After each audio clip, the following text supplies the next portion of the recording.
All right, let's talk about something we've all seen happen. A fantastic idea full of potential that just fizzles out into chaos.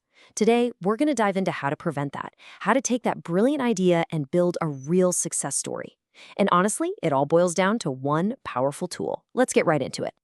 You've been there, right? A project kicks off with so much excitement, everyone's on board, the vision is crystal clear. But then, somewhere along the way, wires get crossed, things slow down, and that amazing idea starts to feel like it's just slipping through your fingers. It's a super common and super frustrating experience. And look, this isn't just bad luck. When you start seeing missed deadlines, when the budget starts to balloon out of control, when nobody seems to know what the priority is anymore, those are all symptoms. They're symptoms of one single core problem. There was no real plan to begin with. The good news? That's something we can absolutely fix. And the fix is what we're calling the blueprint for success. I want you to think of it like a master map for your project's entire journey. It's the thing that's going to guide you from that very first spark of an idea all the way across the finish line. Now, the official name for this map is a development timeline, but please don't let that boring name fool you. This is not just some static schedule you make once and forget about. No way. It is a living, breathing GPS for your project. It tells you exactly where you are, where you're supposed to be going, and it even helps you reroute when you hit traffic. So, how do we start creating this map? Well, the very first step is to just sketch out the main highway. You need to chart the course by defining the major phases of your project's journey, from the absolute beginning to the very end. And most projects, big or small, tend to follow these 6 core phases. You've got your initial research and planning. That's where you figure out what to build. Then comes design, making it look and feel right. Step 3 is development, where you actually build the thing, often starting with an MVP, a minimum viable product. After that, you've got crucial testing and quality assurance, then the big launch, and finally those ongoing post-launch improvements. Each one is a distinct leg of the journey. So if those phases are the major legs of your journey, then milestones are your signposts along the way. These are the big, concrete goals that let you know, heck yes, we're on the right track. Hitting a milestone is huge. It's not just about marking progress. It's a massive morale boost that keeps the whole team aligned and fired up. Okay, we've mapped out the main road. Now we got to talk about what you need to actually make the trip. A great map doesn't just show you the path, it helps you pack for it. And that means getting a real handle on your resources and understanding how all the different moving parts connect to each other. And a simple table like this can be a total game changer. For every single phase, you force yourself to answer a few key questions. Who's doing the work? Is it your PM, your designers, your engineers? What tools do they need to get it done? And of course, what's the budget?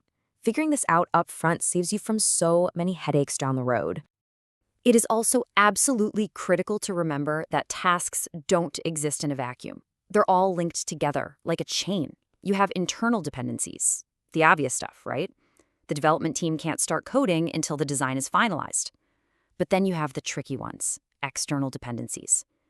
These are things outside your control, like waiting on a vendor to deliver, or getting that final client sign-off. You have to plan for both. Let's be real. No journey ever goes exactly as planned. There are always surprises. That's why the best maps always include warnings about potential roadblocks and show you a few alternate routes. And this isn't about being negative or pessimistic. It's about being smart. It's about building a resilient plan that won't fall apart at the first surprise. The cool thing is, you can actually predict a lot of these roadblocks. You can probably anticipate some technical challenges. You can guess what might happen if a key team member gets sick. And you can definitely plan for scope creep. That thing where the client keeps asking for just one more little thing. Seeing these risks early is the first step to making them powerless.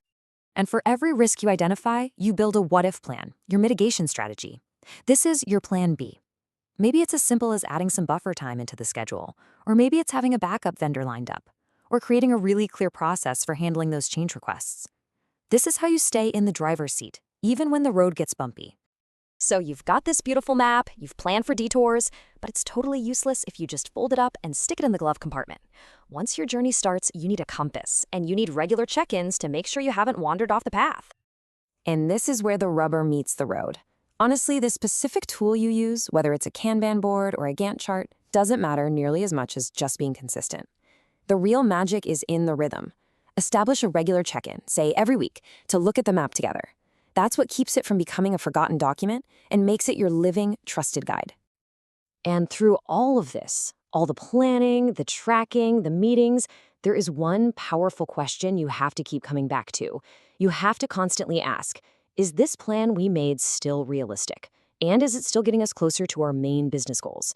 If the answer to either of those is no, it's time to adjust. So, as we wrap things up here, I really want you to remember this. A development timeline is so much more than a list of dates. It's the narrative of your project. It's the step-by-step story of how your brilliant idea goes on an incredible journey and becomes a real, tangible thing in the world. And that brings us to one last thought for you to take away. For a minute, just forget all the complexity. Think about your next big idea. What's the very first signpost you need to reach? What is that first concrete milestone? Figure that out, and you're not just dreaming anymore. You're building. Thanks so much for joining me for this explainer.